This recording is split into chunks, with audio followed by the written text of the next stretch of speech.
My wife and I are both 34 and have a son together who is now 3 months old.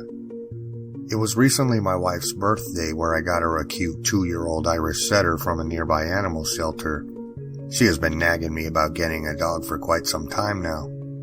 I got her the Irish setter because when she was a kid she had one herself. It sadly ran off into the woods and was found dead 3 days later. As sad as this already is, the poor dog was cut up into multiple pieces, which they still haven't found. I believe they only found the head, the torso, and the right foot. Anyways, our house is a pretty old house surrounded by woods. I should probably mention that this is my wife's childhood home, as it is a big part of the story, and I'm starting to think that the place is cursed. For example, one time I woke up to my son crying. I walked up to his crib and for a split second, I swear I could see a tall black figure in the corner of my eye. I didn't think much of it as I hadn't been getting the best of sleep because of our baby boy. Before all this happened, my wife had been complaining about scratching sounds on the windows. We are surrounded by woods, so it could just be a forest animal looking for food or a bird getting into its nest. Okay, back to the story. I had just got home from work. It was a sunny day and I was looking forward to trying out my new barbecue grill which I had bought the other day. My wife soon joined me on the patio where she sat down with our dog. He was usually a very good boy and didn't need a leash or any fencing. My son was playing with toys in his baby gym when suddenly the dog started barking like crazy out towards the forest. I put down my stuff and sprinted towards him, but it was no help. He ran into the forest, my wife following. I yelled after her to come back, but she didn't stop. I wanted to follow her and help look for the dog, but I couldn't leave my son alone. I quickly picked him up and ran inside, then grabbed my phone and called my brother-in-law. He's a strong man, a little older than me. I felt my heart pounding in my chest as I talked. He told me to wait and calm down, that my wife and dog would be back any minute. But minutes turned into hours, and soon it was dark.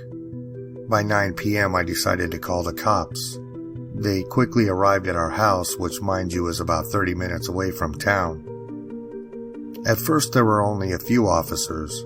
They were in the forest for about 2 hours before giving up and getting a search team. Of course I joined them and tried to look for my wife and dog while my mother was looking after my baby. At about 1 a.m., we heard a loud scream that I could tell was my wife's. It sounded like she was nearby, which gave me hope. We continued looking with no luck, and around 3, the search team decided we could take a break until sunrise. Of course I was against this as I wanted to find my wife ASAP, but I agreed at last. That night, I couldn't sleep at all. I was up thinking about my wife when I heard the scratching that she had been talking about. The second day of searching went badly. We didn't find anything after 12 hours of non-stop searching and were about to give up, but then I heard my dog's familiar barking coming from nearby. A large weight was lifted off my chest, and I started running towards the sound of the barks. There he was, sitting on top of a big boulder covered in moss. He looked dirty, like a stray dog. I was so happy to see him, but disappointed when my wife was not with him. That night I came home with my dog, but still no wife. Fast forward 3 days later at 1 a.m. the scratching came back followed by a loud knock on the door. I got up and ran downstairs wearing nothing but my underwear. I looked through my Ring camera and I was shocked to see my wife standing at my doorstep. I was so happy and quickly opened the door for her. Looking back at it now, something was definitely different about her. Like she was my wife, but she didn't feel like my wife. Her face was pale. I tried to hug her, but to my surprise she pushed me away. I was shocked and confused. She walked up to our bedroom and proceeded to lay down in our bed, not saying a word. My first thought was that she was tired and all she wanted was to sleep, as I didn't know what could have happened in the dark woods. I ended up going to sleep as well. The next day I called the search team and told them she had gotten back. It was 6 a.m. on a Saturday and I had gotten up early to go clean out our old shed. I made coffee and her favorite sandwich, what I would make for special occasions. When I got upstairs, to my surprise, she was already sitting up in our bed, looking out to the forest. This creeped me out, as usually I had to force her out of bed on the weekend. She suddenly turned her head to me slowly. She had no emotions on her face.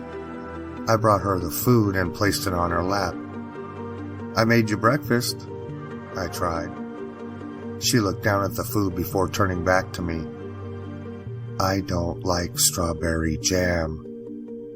The way her voice sounded gave me chills, as it had gone from a sweet high-pitched tone to a dead-sounding voice, which didn't sound much like her. "But strawberry jam's always been your favorite," I protested. She shook her head and placed the tray on the floor. "No." Later that day, after I had finished working in the garden, I went to check on my wife. She was still sitting in that exact same position. She hadn't even moved a muscle. I was out in the shed for about 3 to 4 hours, so it was unrealistic that she could have sat there all day. "Honey, don't you want to have a shower? After being in the forest, I mean," I asked, in the softest tone possible. She made an expression at the word forest, which was really scary. She nodded and got up. I walked her to our bathroom and put the water on for her. I walked out of the bathroom and to my dog. He was lying on his bed. I tried to pet him, but to my surprise he snarled at me. I just decided it was best to back off. Plus there was something about his eyes that just seemed different. I went to lay in my bed and browse on my computer when I could smell something coming from under the bed. I looked and was disgusted when I saw a bird's head covered in blood. It was missing an eye, too. When I got up, my wife was standing by the door. The weird thing was, her hair wasn't even wet. "I'm sorry," she said as she was coming closer and closer. "What the hell is this?" I asked her. "Don't worry about it." I felt a chill going down my spine. "I will take him outside, to the forest." She picked up the rotting head with her bare hands and walked out of the room like nothing had happened. Why would my wife do this? She has never acted like this. I am currently sitting at my kitchen table writing this as my wife is sleeping. I'm scared. I feel like she's always watching over me, like she's behind me at all times. I don't want to leave her alone with my son. I have work. What am I supposed to do? I mean, what if she hurts him? I fear that she will do something to him while I am away.